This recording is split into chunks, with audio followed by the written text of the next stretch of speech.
네, 반갑습니다. 이번에 키워드로 배우는 소요리라고 해서 소요리 문답을 같이 좀 공부하면서 나누고자 합니다. 사실 뭐 소요리에 대해서는 용어는 많이 들어보셨겠지만 실제로 우리가 이렇게 뭐 배우거나 밀도 있게 이렇게 뭐 다뤄본 경험들이 그렇게 많이 없는 것 같아요. 제가 처음 교회에서 신앙생활 시작할 때만 해도 교회에서 이 소요리 문답을 억지로라도 외우게 했거든요.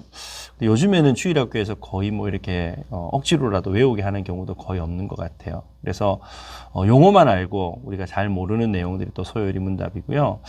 그리고 또 우리가 교회에서 직분을 받을 때, 특별히 이제 뭐 중직으로 안수집사, 장로, 권사로 직분 받을 때 교회 앞에 서야 가지 않습니까? 그때 보면 웨스트민스터 신앙 고백서와 대소요리 문답을 뭐 믿고 따른다라고 하는 고백을 하는데 실제로 배워본 적 없는 걸 우리는 입술로만 믿고 따른다라고 고백을 하고 있죠. 참 이것도 모순이라고 할 수 있는데요. 우리가 이번에 약 한 12번의 시간을 통해서 과연 소요리가 무엇이고 우리 신앙생활에 어떤 유익이 있고 왜 이것이 중요한가 라고 하는 부분들을 함께 좀 다루려고 합니다. 이번에 제가 책을 한 3권 정도 가지고 이제 좀 저도 공부를 하면서 살펴보려고 하는데요.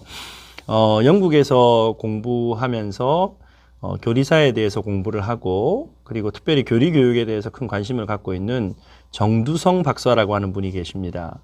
제가 나온 학부의 동기이기도 하고요. 참 사랑하는 그런 동력자인데 몇 권의 책을 내셨어요. 그중에 이번에 나온 책이 1647 소결이라고 해서 1647년도에 웨스트민스터 신앙고백서에 이 소요리가 완성이 되어졌는데 이 소요리를 어떻게 좀 효과적으로 원문의 뜻을 살리면서 이해할 것인가 라고 하는 내용으로 이번에 좋은 책을 냈습니다. 그래서 이 책을 좀 주 교재로 다루려고 합니다. 그래서 1647 소결이 SF 출판사에서 나온 책이고요.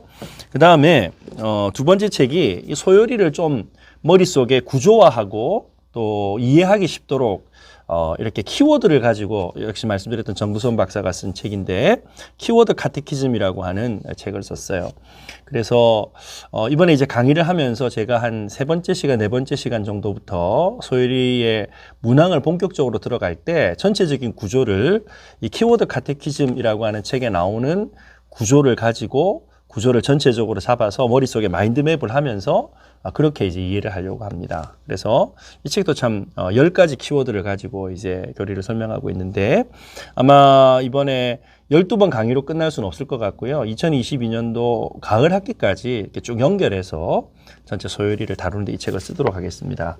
그리고 교회, 초대교회로부터 시작해서 한국 교회의 역사 가운데 교리 교육을 어떻게 해왔는가 라고 하는 용어에 관한 설명과 교리 교육이 어떤 역사적인 정통성을 가지고 오늘날 우리에게 어떤 시의적절한 그런 효과가 있을 것인가에 대해서 다룬 이건 정두성 박사의 원래 영어로 된 웨일즈 대학에 낸 박사 논문을 이렇게 축약해가지고 만든 책인데 책 내용이 굉장히 풍성하고 내용이 좋습니다. 그래서 이 책도 좀 참조를 하시면 좋겠습니다. 자, 오늘 먼저 이제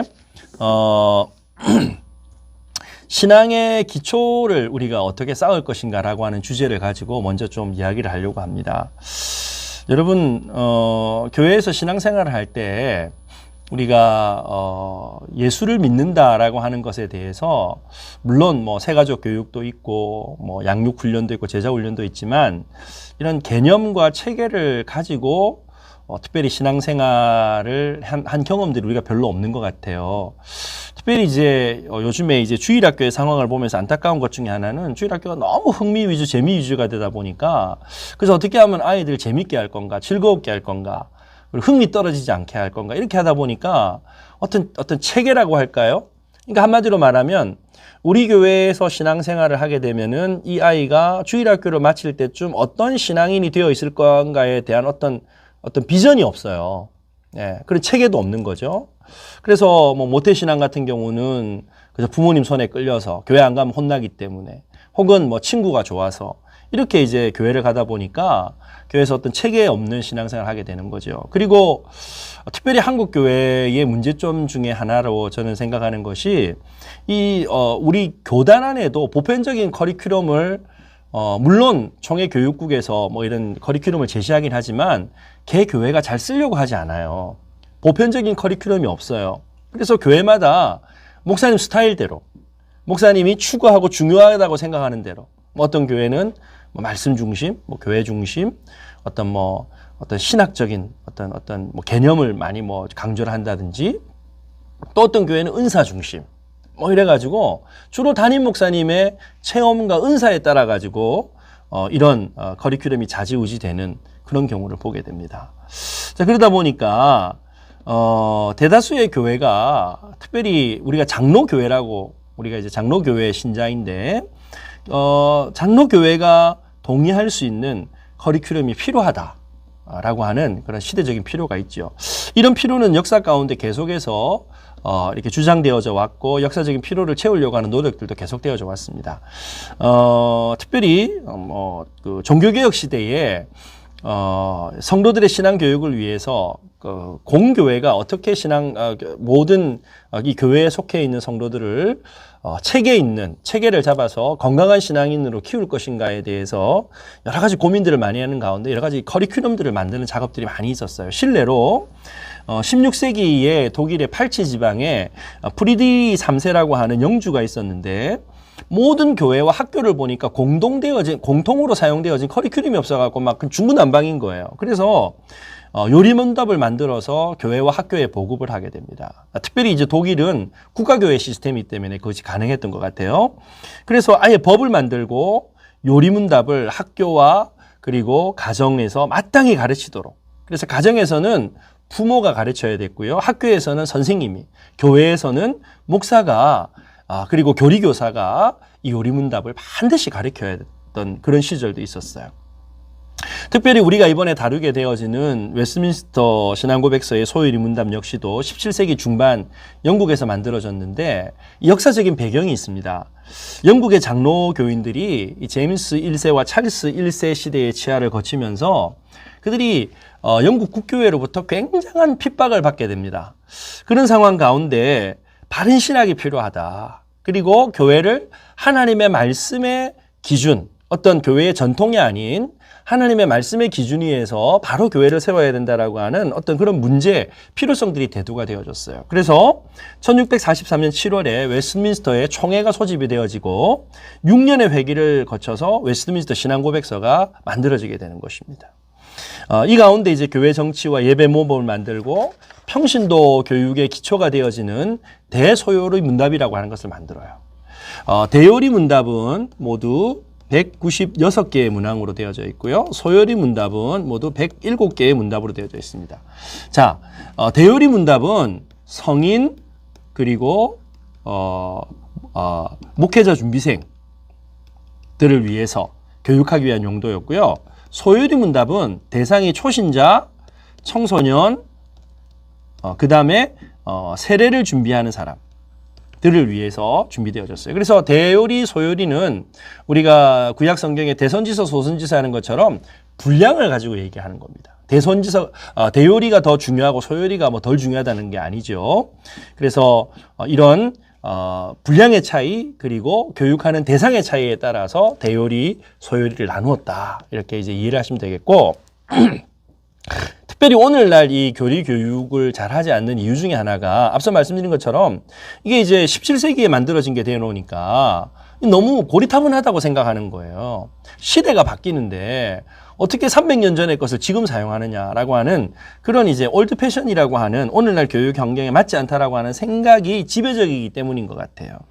하지만 여러분, 분명한 것은 장로교 신앙 전통에 있어서 웨스트민스터 신앙 고백서와 대소요리 문답은 이 장로교 교회의 정치와 장로교 교인들은 무엇을 믿는가, 어떻게 믿는가, 왜 믿는가에 대한 근거를 제공하는 아주 중요한 신앙의 유산이라고 할 수가 있습니다. 그런 면에서 우리가 이 소요리 문답을 이번에 배울 필요가 있는 것 같아요.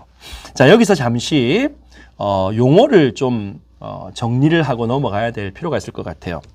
특별히 우리가 교리 교육이라고 할 때 이 교리 교육이라고 하는 말에 원어를 두 가지로 우리가 설명을 할 수가 있어요. 하나는 카케테오라고 하는 것이고 하나는 디다스코라고 합니다. 그래서 디다스코라고 하는 말은 여러분 많이 들어보셨을 거예요. 사도들의 일반적인 가르침을 우리가 디다스코, 그 사도들이 가르치는 행위를 디다스코라고 하고 사도들의 가르침을 디다스케라고 해서 교회의 오랜 전통으로 이렇게 받아들여 왔죠.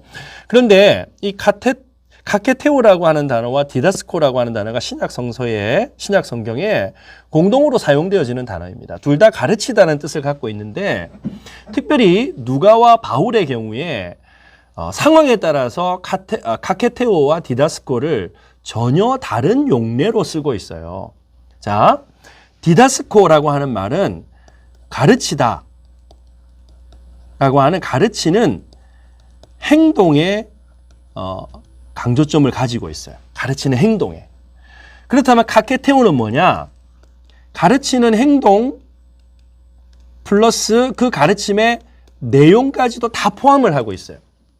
그래서 누가복음이나 사도행전이나 사도 바울 서신에 보면 이 카케테오라고 하는 용어가 나오면 가르치는 것뿐만 아니고 그 가르친 내용이 무엇인가가 같이 병렬되어서 나오고 있다는 거죠. 사도행전 18장이나 18장 25절이나 로마서 2장 18절 같은 경우에 보면 이 가르치다라고 하는 말과 더불어서 가르치는 내용이 무엇이었는가라고 하는 내용까지도 같이 표현이 되고 있는 거예요. 그래서 이 카케테오라고 하는 헬라어 단어에서 카테키즘이라고 하는 말이 나왔어요. 그래서 한국에서 교리문답서 혹은 요리문답이라고 할 때 이 카케테오라고 하는 헬라어를 어원으로 하는 카케티즘을 교리문답서라고 번역하기도 하고 요리문답으로 번역을 하기도 했다는 거예요. 자, 그런데 이 카케티즘이라고 하는 단어가 일반 명사인데요. 이 카케티즘이라고 할 때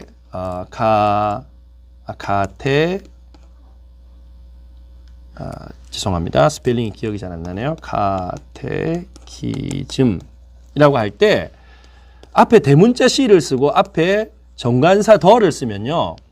이거는 어떤 일반적인 교리 교육을 말하는 것이 아니고 특정한 교리 문답서를 표현할 때 정관사 더와 대문자 C를 씁니다. 그래서 예를 들어서 웨스트민스터 대요리 문답 할 때 더 웨스트민스터 라저 카테키즘. 네? 그 다음에 소요리 문답, 웨스트민스터 소요리 문답 할 때 더 웨스트민스터 쇼터 카테키즘 이렇게 쓰는 거죠. 그 다음에 하이델베르그 요리 문답 할 때도 더 하이델베르그 카테키즘이라고 쓰고요. 그 다음에 루터도 이 카테키즘을 만들어서 정리를 했거든요. 그래서 루터의 소요리 문답 할 때도 더 스몰 카테키즘 하면 루터가 만들었던 정리했던 루터의 소요리 문답을 말하는 거예요. 그래서 이거는 이제 참고로 상식적으로 우리가 이해를 하시면 되겠습니다. 자, 여기까지 이제 이 교리 교육이라고 하는 말의 어원에 대해서 말씀을 드렸고, 두 번째로 우리가 가장 좀 많이 혼돈스러워하는 게 교리는 뭐고, 교의는 뭐고, 신앙 고백은 뭐냐는 거예요.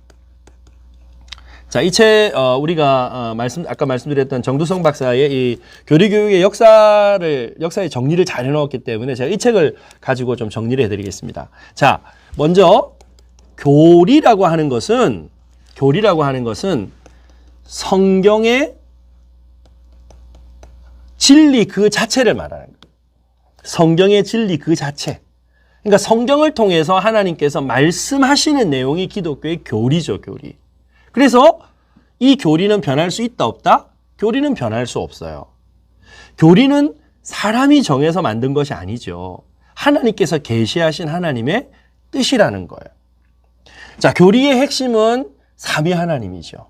그래서 이 교리가 신자들의 삶을 통해서 드러나는 것이 신앙 고백이에요. 신앙 고백. 그래서 이 교리는요, 교회를 중심으로 해서 아주 잘 유지가 되어져야 되고 우리 신앙의 후손들에게 다음 세대에게 잘 전승이 되어져야 돼요. 그래서 모든 목사들의 설교는 이 교리를 합법적으로 올바르게 증거해야 되는 그런 의무가 목회자들에게 있는 거예요. 예. 그리고 이 교리는 성경을 통해서 말씀하시는 하나님의 뜻, 하나님의 말씀의 내용이기 때문에 지속적으로 효과적인 방법들을 통해서 교회에서 교육되어져야 한다는 것입니다. 자, 그렇다면 교의는 뭐냐? 교의라고 하는 것은 도그마라고 하는 표현을 쓰거든요. 이것은 이 교리를 교회가 어떻게 이해했는가 하는 거예요. 교리를, 성경의 진리를 교회가 어떻게 이해하고 고백했는가라고 하는 것이 교의라고 하는 것입니다. 그래서 이 교회의 결정인, 그러니까 성경의 진리인 교리를 교회가 어떻게 이해를 했는가라고 하는 것을 정리한 것이 교의인데, 이 교의를 성도들이 믿고 따라야 되는 규범이죠. 규범. 하나의 카테고리라고 할 수 있죠. 신앙생활의 카테고리를 결정해 주는 것이 교의라고 할 수 있어요. 자, 그런데 여기에서 종교개혁 시대에 이 교리와 교의의 우선권이라고 하는 것 때문에 종교개혁자들이 로마 가톨릭에 대해서 저항을 하게 됩니다. 자, 왜 이렇게 일어나느냐면 로마 가톨릭은요, 이 교의를 절대화했어요. 교회를 절대화했어요. 그래서 이 교회는 아까 교회의 결정이라고 했잖아요. 그런데 이 교회가 결정 내린 교의는 무효하다라고 이렇게 교의로 확정을 시켜버린 거예요. 그러니까 이게 어떻게 되는 거냐면, 여러분, 우리 개신교에서는 성경의 권위와 성경의 지도와 감독 안에서 교회와 그리고 교의가 뭐라 그럴까요? 검증을 받아야 되잖아요. 이게 이제 우리 개신교예요. 근데 로마 가톨릭은요, 이 순서를 뒤집어 버렸어요. 교회가 교의를 결정합니다. 그러면 이 교의를 가지고 성경을 판단하는 거예요. 여러분, 이 교의가 성경 위에 올라가는 거죠. 그런데 이 교의를 결정을 누가 하느냐? 여러분, 말은 교회가 한다고 하지만 실제는 교황이 한다는 거예요. 교황. 여기에는 로마 가톨릭의 잘못되어진 교회론의 오류가 이런 결정을 낳게 되었어요. 자, 로마 가톨릭에서는 교회를 두 개의 교회가 존재한다라고 얘기를 해요. 두 개의 교회가 존재한다. 그래서 로마 가톨릭에서 교회를 말할 때는 가르치는 교회, 그리고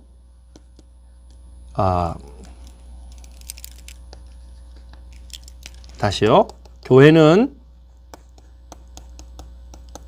가르치는 교회가 있고 듣고 배우고 믿는 교회가 있다. 이렇게 가르칩니다. 교회를 이분법으로 나눠버려요. 그래서 가르치는 교회는 누구냐? 교황과 사제들이죠. 듣고 배우고 믿는 교회는 누굴까요? 평신도들을 말하는 거예요. 성도들을. 그러니까 가르치는 교회가 교의를 결정하면,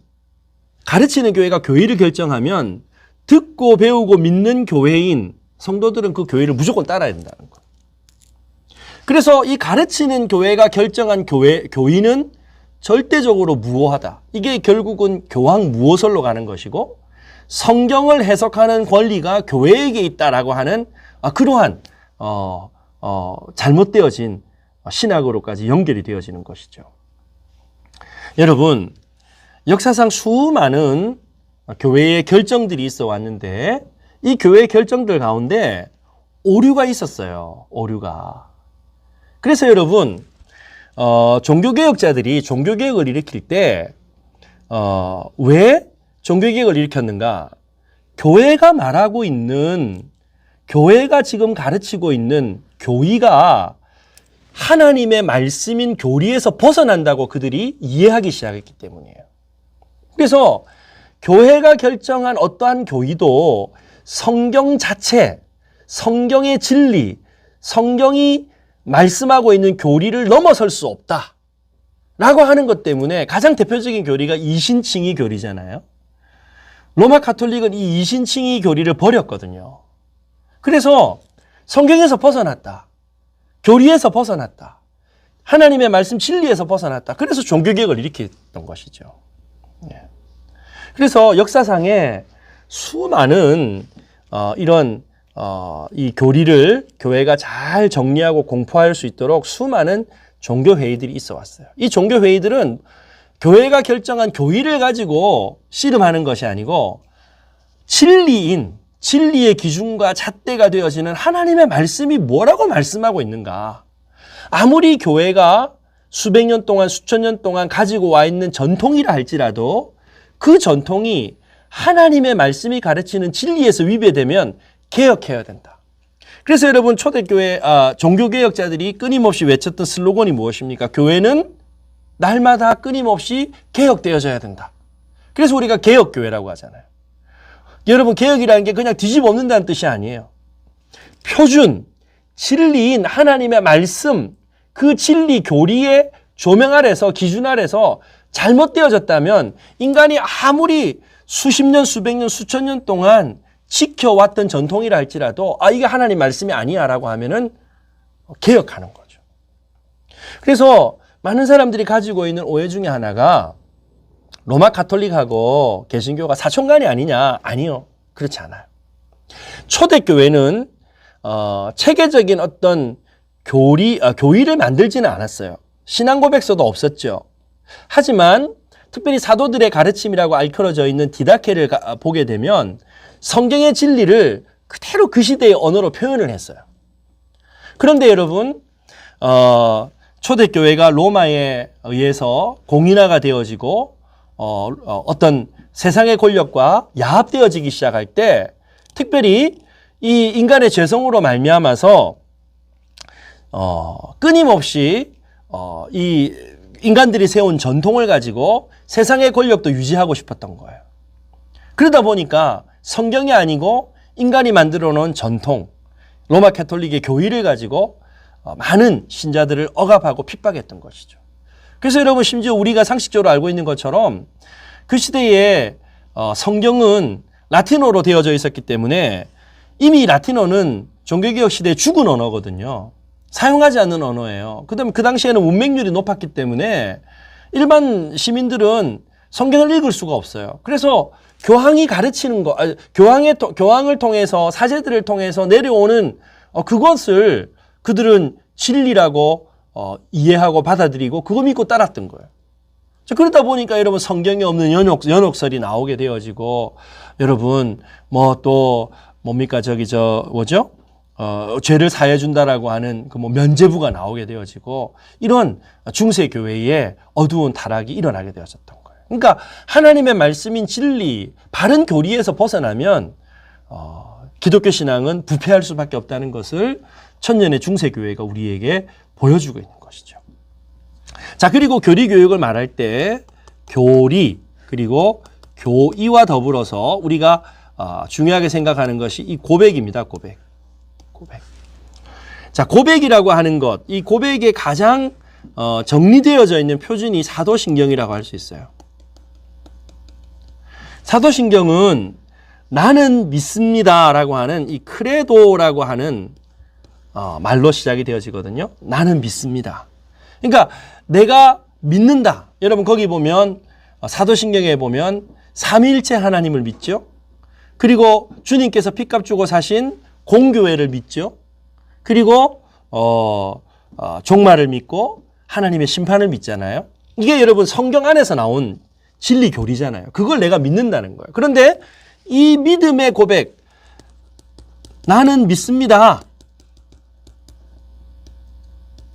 믿습니다라고 하는 이 고백을 통해서 내가 하나님과 관계 있는 존재라고 하는 것을 인정하는 것이죠.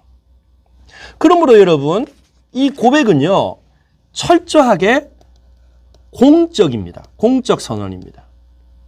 개인적인 어떤 취미라고 할까요? 개인적인 어떤 뭐 어떤 뭐라 그럴까요? 취향에 따라서 하는 게 아니에요. 이 공적 선언이에요.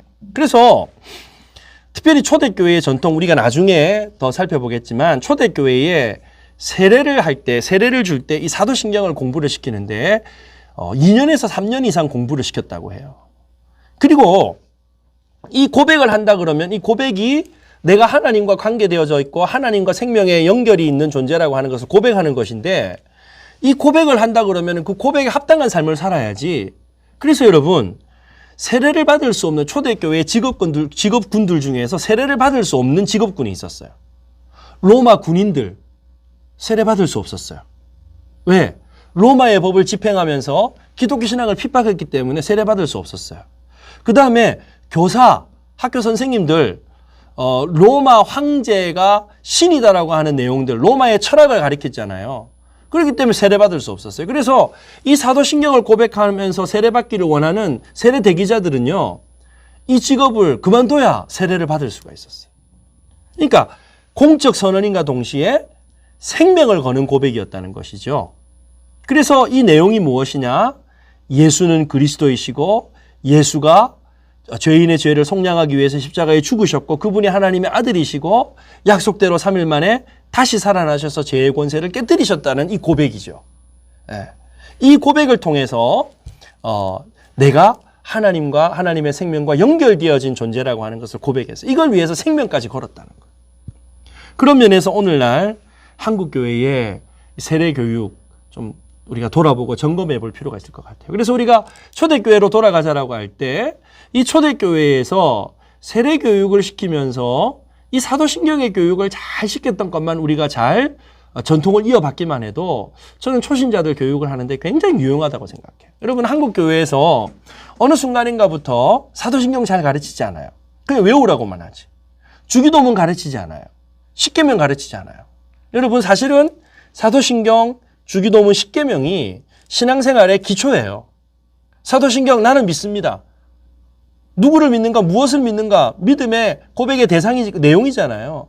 그러면 믿는 나는 하나님과의 관계성 속에서 하나님을 의존하며 기도하는 존재가 되어졌는데 어떻게 기도할 건가? 주님께서 기도의 표본을 가르쳐 주셨잖아요. 그래 주기도문의 순서를 따라서 내용을 가지고 기도하는 거예요. 그러면 그렇게 하나님과의 생명 관계 속에서 기도하는 존재 내가 어떻게 살아야 되는가? 십계명대로 살면 된다는 거죠.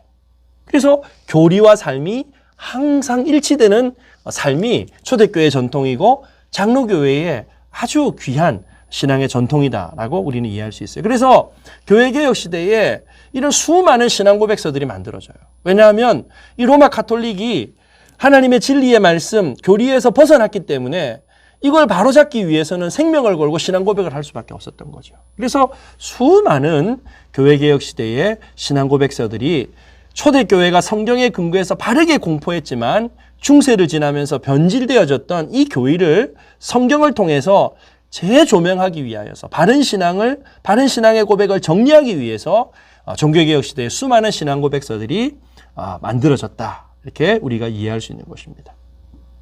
자, 여기까지가 이제 우리가 용어를 좀 정리를 했고요. 마지막으로 자 그러면 이 시대의 교리 교육이 왜 필요한가라고 하는 부분들을 잠깐 말씀드리고 오늘 강의를 마무리하면 되겠습니다. 목사님 성경 읽기도 버겁고 성경 공부하기도 버거운데 그 딱딱한 교리 공부를 해야 됩니까? 여러분 이 교리 공부라고 하는 것은요 사실은 초대교회의 전통이고 장로교회의 전통이지만 그 뿌리가 성경을 기록했던 성경 기자들에게서 뿌리를 찾을 수 있어요. 여러분 모세의 신명기 율법을 아시죠? 모압 언약을 아시죠? 하나님을 믿느냐? 믿으면 이렇게 살라라고 하는 믿음과 삶이 함께 주어졌잖아요. 그죠? 교리와 삶의 일치. 그리고 사도 바울도 바울 서신을 보게 되면 우리가 믿는 바가 무엇인가 교리에 대해서 잘 정리해서 가리키고 나서 그러면 믿는 우리는 어떻게 살아야 될 것인가? 로마서 같은 경우도 보면 11장까지 교리를 쭉 정리를 하고 12장에 그러므로 형제들아 우리가 어떻게 사는 것이 마땅하냐 삶에 대해서 얘기하잖아요. 에베소서도 마찬가지고 갈라디아서도 마찬가지고 그죠? 그래서 성경을 기록했던 성경의 저자들이 이 교리와 삶이라고 하는 것을 구분하지 않았다는 거예요. 교리 교육을 아주 철저하게 강조했다는 거죠. 그러니까 무엇보다도 성경 자체가 교리이기 때문에 우리는 교리를 공부해야 되는 거예요.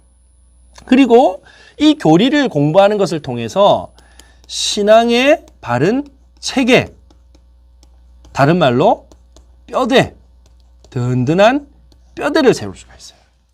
여러분, 우리가 이 요즘에 수많은 이단들 때문에 참 혼란스러운 시대를 살아가잖아요. 사실은 이 요리문답만 바로 알아도, 아니 요리문답 이전에 사도신경만 우리가 바로 알아도 여러분 우리가 이 이단들의 유혹과 도전에서 이겨낼 수가 있어요. 근데 교회에서 이 신앙 고백에 가장 잘 정리되어진 교회의 유산이라고 할 수 있는 사도신경조차도 한 구절 구절을 가르치지 않으니 여러분 넘어질 수밖에 없는 거 아니겠어요? 그래서 이 교리를 잘 공부하는 것, 특별히 이번에 107문의 소요리 문답을 우리가 구조를 가지고 머릿속에 그림을 그려가면서 우리가 이해할 수 있도록 이번에 배우게 될 것인데, 이것을 통해서 신앙의 아주 든든한 뼈대를 세우려고 합니다. 그래서 이 뼈대를 잘 세워서 뭐 한다고요? 이단에 대처하고요. 시대 사조. 여러분, 이 시대의 사조 자체가 하나님을 반역하고 폐역한 그런 사조잖아요. 이것에 대해서 우리가 저항할 수 있는 힘과 대처 방안을 우리가 찾아갈 수가 있다라고 하는 것입니다.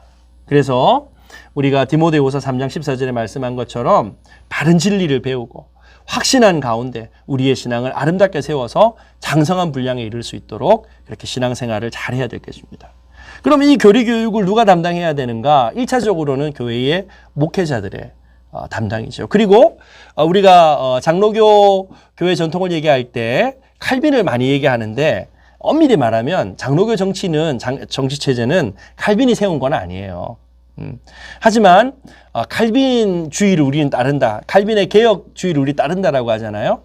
그런데 칼빈이 제네바시에서 목회를 할 때 목사 그리고 신학을 전문적으로 연구한 박사들 가운데서 교리 교사들을 교회의 직분으로 세웠어요. 그래서 교사들의 무게가 굉장히 무거웠던 것이죠. 그래서 이 교리 교사들을 통해서 교리를 배웠는데, 오늘날은 사실은 이제 영국의 장로교의 전통에 따라 가지고 우리는 이 교리 교사의 역할을 목사가 한다라고 이제 우리가 생각을 해요. 교사의 역할을 우리가 좀 더 한 번 더 이렇게 좀 깊이 있게 생각해 볼 부분이라고 생각합니다. 어쨌든 간에 목회자가 교리를 잘 가르쳐야 돼요. 그리고 한 가지 또 중요한 것은 부모들에게 이 교리 교육, 요리 문답 교육에 책임이 있습니다. 루터가 요리 문답을 정리를 하고 어떻게 이 요리 문답을 가르쳤냐면요.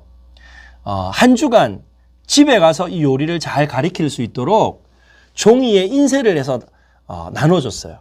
여러분, 그게 바로 오늘날 교회 주보의 전형입니다. 모델입니다. 그러니까 주보를 왜 만들었냐면, 한 주간 집에 가서 이 루터가 잘 정리한 요리 문답을 끊임없이 반복하고 아이들의 입술에 툭 하면, 이렇게 툭 치면 나올 수 있도록 가르쳐 주라고 주보, 불틴을 만들어가지고 나눠줬던 거예요. 그게 주보의 전통이에요. 저는 주보를 만들 때 이런 요리 문답을 교회가 잘 정리를 해서 이렇게 가정에 배포하는 것도 참 필요하다고 생각하고, 오늘날 우리가 이 코로나 시대에 가정 예배의 중요성을 많이 얘기하는데, 그 중에 하나 우리가 부모님들의 소요리 문답을 잘 배워가지고 가정의 자녀들에게 잘 가르칠 때 이 아름다운 신앙의 전승이 또 잘 이루어지지 않을까라는 생각을 해봅니다. 자, 오늘 교리교육 개관, 교리교육은 올드 패션한 것이 아니고 교리교육이 오늘날도 효용성이 있다. 그리고 용어 정리했고요. 그 다음에 교리교육을 누가 담당할 것인가 라고 하는 부분까지 다루었습니다. 오늘 여기까지 진행하도록 하겠습니다. 수고하셨습니다.